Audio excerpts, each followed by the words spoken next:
ಪೂರ್ಣವಾಗಿ ಮೂಡಿ ಬರಬೇಕು. ಅದು ನವರಾತ್ರಿ. ಅದಕ್ಕೆ ನವರಾತ್ರಿ ದಿವಸ ಜಾಗೋ ಜಾಗೋ ಮಾ, ಜಾಗೋ ಜಾಗೋ ಮಾ, ಜಾಗೋ ಜಾಗೋ ಮಾ. ಆ ತಾಯಿ ನನ್ನಲ್ಲಿ ಎಚ್ಚರ ಆಗಬೇಕು. ನನಗೆ ಎಚ್ಚರ ಇಲ್ಲ. ಫಸ್ಟ್ ಬಂದು ತಾಯಿ ಬಂದಿದ್ದಾರಂತ ಫಸ್ಟ್ ನನಗೆ ಎಚ್ಚರ ಇಲ್ಲ. ಆ ತಾಯಿ ನೋಡಿದ ಎಚ್ಚರ ಆಗಬೇಕು. ಏನು, ಆ ಜಗನ್ಮಾತೆಯ ಶಕ್ತಿ ನನ್ನಲ್ಲಿ ಜಾಗೃತ ಆಗಬೇಕು.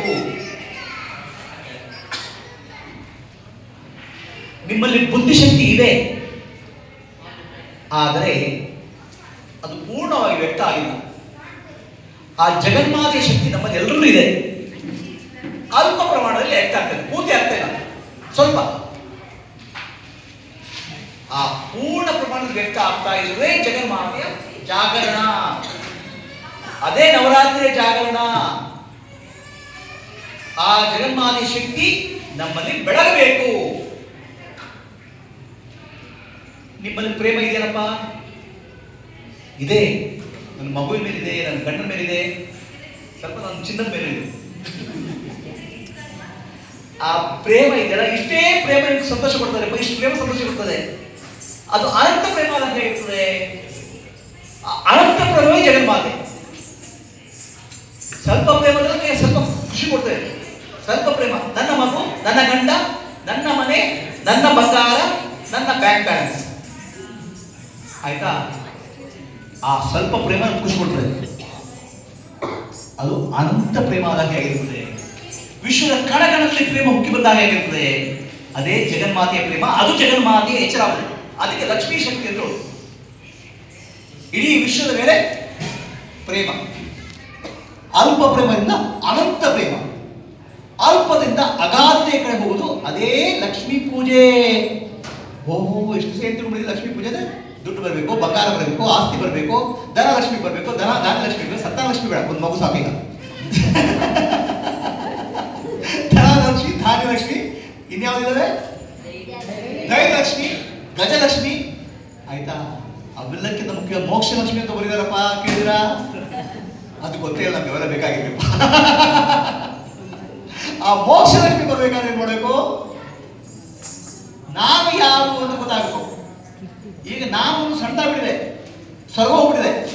ನಾನು ದೇಹ, ನಾನು ಮನಸ್ಸು, ನಾನು ಬುದ್ಧಿ, ಅದು ತೆರಕೋಬೇಕು. ಆವಾಗ ಲಕ್ಷ್ಮೀ ಜಾಗೃತ ನಮ್ಮಲ್ಲಿ. ಅದು ಬಾಹ್ಯದಲ್ಲಿ ಧನ, ಧಾನ್ಯ, ಐಶ್ವರ್ಯ ಎಲ್ಲ ಕೊಡ್ತಾರೆ. ಒಳಗೆ ಅಂತರಂಗದಲ್ಲಿ ಅನಂತ ಪ್ರೇಮ, ಅಗಾಧ ಶಕ್ತಿ. ಆ ಪ್ರೇಮ ಜಾಗೃತ ಇರ್ತದೆ. ಅದು ಲಕ್ಷ್ಮೀ ಪೂಜೆ. ಅಲ್ಲೇನಂತೆ ದೈವಿ ಗುಣಗಳು ಜಾಗೃತ ಆಗ್ತದೆ. ಶಮ, ದಮ, ತಿದೀಕ್ಷಾ, ಉಪರತಿ, ಶ್ರದ್ಧಾ, ಸಮಾಧಾನ, ಮೋಕ್ಷತ್ವ ಜಾಗೃತ. ಆವಾಗ ಮೋಕ್ಷ ಲಕ್ಷ್ಮಿ ಕೊಡ್ತಾರೆ. ನಮ್ಗೆ ಬರೀ ಗೊತ್ತು, ಧನಲಕ್ಷ್ಮಿ ಗೊತ್ತು, ಧಾನ್ಯಲಕ್ಷ್ಮಿ ಗೊತ್ತು, ಸಂತಾನ ಲಕ್ಷ್ಮಿ ಬರ್ಬೇಡಪ್ಪ ಸಾಕು, ಆಯ್ತಾ? ಧೈರ್ಯಲಕ್ಷ್ಮಿ ಬೇಕು. ನಿಜವಾಗ ಬೇಕಾದ ಮೋಕ್ಷ ಲಕ್ಷ್ಮಿ ಒಳಗಿನ ದೈವಿ ಗುಣ ಜಾಗೃತ ಆಗುತ್ತೆ. ಇದು ಲಕ್ಷ್ಮೀ ಪೂಜೆ. ಆದರೆ ಅದರ ಮುಂಚೆ ನಮ್ಮಲ್ಲಿ ನೆಗೆಟಿವ್ ಕ್ವಾಲಿಟಿ ಹೋಗಬೇಕು, ಅಸುರಿ ಗುಣ ಹೋಗಬೇಕು. ಆ ಅಸುರಿ ಗುಣಕ್ಕೆ, ಅಸುರ ಅಂದ್ರೆ ಎಲ್ಲೋ ಇದನ್ನು ತಿಳ್ಕೊಬಿಡಿ. ನಮ್ಮಲ್ಲಿ ಸಿಟ್ಟು ಇದೆಯಾ? ಹಾ, ಇದೆ ರೀ, ಸ್ವಲ್ಪ ಹೋಗಿತ್ತು ಅಷ್ಟೇ, ಆಯ್ತಾ? ಅಹಂಕಾರ ಇದೆಯಾ? ಕಾಮ, ಕ್ರೋಧ, ಮದ, ಮತ್ಸರ, ಮೋಹ, ಲೋಭ ಇದೆಯಾ? ಸ್ವಲ್ಪ ಇದೆ ರೀ, ಯಾಕಂದ್ರೆ ಉಪ್ಪು ಉಳಿತಿದ್ದೇವಲ್ಲ. ಆ ಕಾಮ, ಕ್ರೋಧ, ಮದ, ಮತ್ಸರ, ಲೋಭಗಳೇ ಅಸುರು. ಆ ಅಸುರಿ ಶಕ್ತಿ ನಾಶ ಆಗುತ್ತೆ.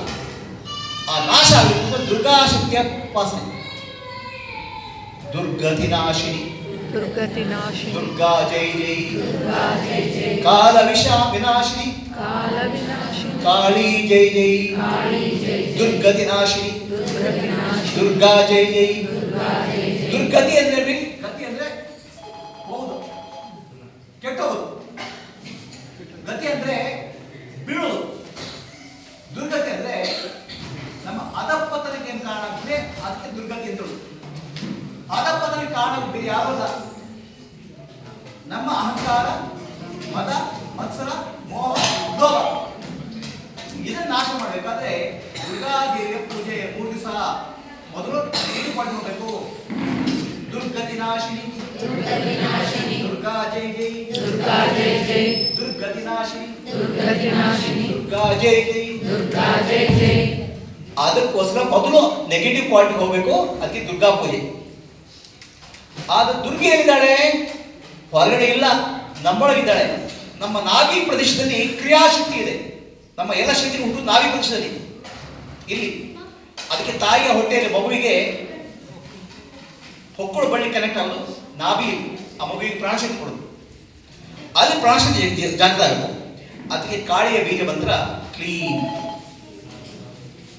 Clean clean. ನಾಭಿಯ ಪ್ರದೇಶದ ಕಂಪನ ಬರಬೇಕು, ನಾಭಿಯಲ್ಲಿ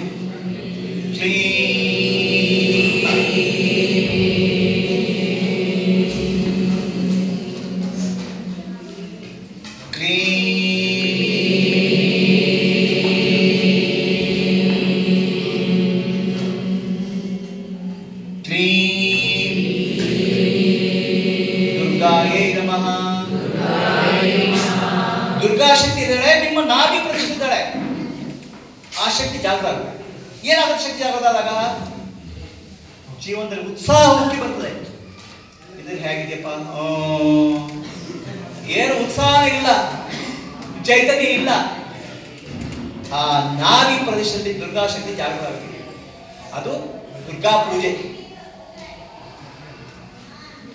ಹೃದಯ ಪ್ರದೇಶದಲ್ಲಿ ಲಕ್ಷ್ಮೀ ಶಕ್ತಿ ಜಾಗೃತ ಆಗಬೇಕು.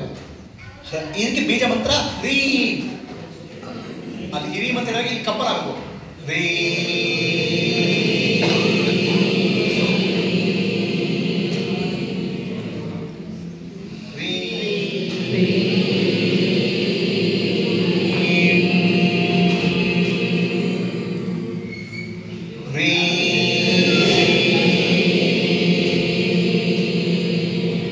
ಮಹಾಲಕ್ಷ್ಮೀ ನಮಃ.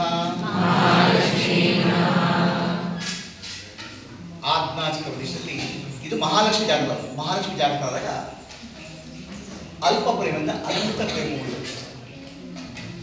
ಸ್ವಲ್ಪ ಪ್ರೇಮದಿಂದ ನಮ್ಗೆ ಸಂತೋಷ, ನಿಜವಾದ ಅನಂತ ಪ್ರೇಮ ಇದ್ದಾಗ ನಮ್ಮಲ್ಲಿ ಜೀವನ ಸಾರ್ಥಕ ಆಗುತ್ತೆ. ಅದು ಲಕ್ಷ್ಮೀ ಶಕ್ತಿ. ಕಡೆಗೆ ಬುದ್ಧಿಶಕ್ತಿ, ಜ್ಞಾನಶಕ್ತಿ. ಜ್ಞಾನಶಕ್ತಿಗೆ ಸರಸ್ವತಿ ಅಂತ. ಆ ಜ್ಞಾನಶಕ್ತಿ ಬೀಜ ಮಂತ್ರ ಹ್ರೀ ಐ ಕಂಪನ ಐ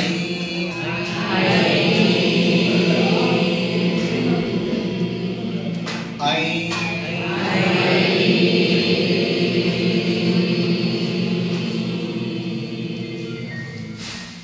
ಐ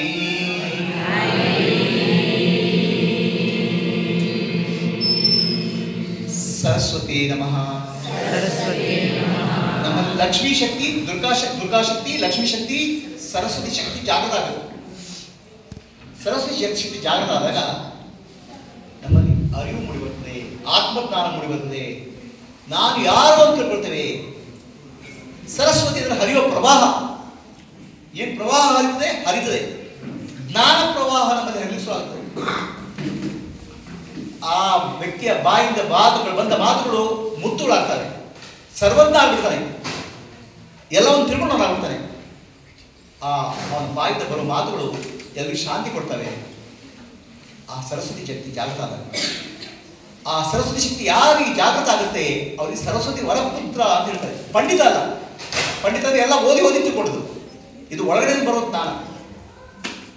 ಆ ಸರಸ್ವತಿ ಶಕ್ತಿ ಯಾರು ಜಾಗೃತ ಆಗಿರ್ತದೆ ಅವರಿಗೆ ಸಾರಸ್ವತ ಅಂತ ಹೇಳ್ತಾರೆ, ಸರಸ್ವತಿ ಪುತ್ರ ಅಂತ ಹೇಳ್ತಾರೆ, ವರಪುತ್ರ ಅಂತ ಹೇಳ್ತಾರೆ.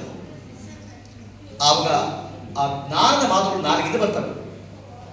ರಾಮಕೃಷ್ಣ ಪರಮಹಂಸ ಹೇಳ್ತಾ ಇದ್ರು, ಭಗವಂತನ ಬಗ್ಗೆ ಜ್ಞಾನದ ಬಗ್ಗೆ ಮಾತಾಡೋಕ್ಕೆ ಎಲ್ರಿಗೂ ಆಗಲ್ಲಪ್ಪ. ಪುಸ್ತಕ ನೋಡಿ ಭಗವಂತನ ಬಗ್ಗೆ ಮಾತಾಡಲಿಕ್ಕೆ ಆಗಲ್ಲ, ಅದು ಪಂಡಿತ ಅಂತಾರೆ. ಯಾರು ಭಗವಂತನ ಬಗ್ಗೆ ಮಾತಾಡಬೇಕೋ ಅವರ ನಾಲಿಗೆಯಲ್ಲಿ ತಾಯಿ ಕಾಡಿ ಬರಿಬೇಕು ಅಂತ, ನಾಲಿಗೆಯಲ್ಲಿ ಭಗವಂತನ ಶಕ್ತಿ ಬರಬೇಕು ಅಂತ. ಆ ಸರಸ್ವತಿ ಶಕ್ತಿ ಜಾಗೃತ ಆಗ್ತದೆ ನಮ್ಮಲ್ಲಿ. ಈ ಮೂರು ಶಕ್ತಿಗಳು ನಮ್ಮ ಜಾಗೃತ ಆಗುವುದೇ ನವರಾತ್ರಿ. ಕ್ರಿಯಾಶಕ್ತಿ ದುರ್ಗಾ, ಇಚ್ಛಾಶಕ್ತಿ ಲಕ್ಷ್ಮಿ, ಜ್ಞಾನಶಕ್ತಿ ಸರಸ್ವತಿ. ಈ ಮೂರು ಶಕ್ತಿ ಜಾಗೃತ ಆಗ್ತದೆ ನವರಾತ್ರಿ. ಬಾಹ್ಯದಲ್ಲಿ ಪೂಜೆ, ಅಂತರಂಗದಲ್ಲಿ ಸಾಧನೆ, ಅವರೇ ಜಾಗೃತ.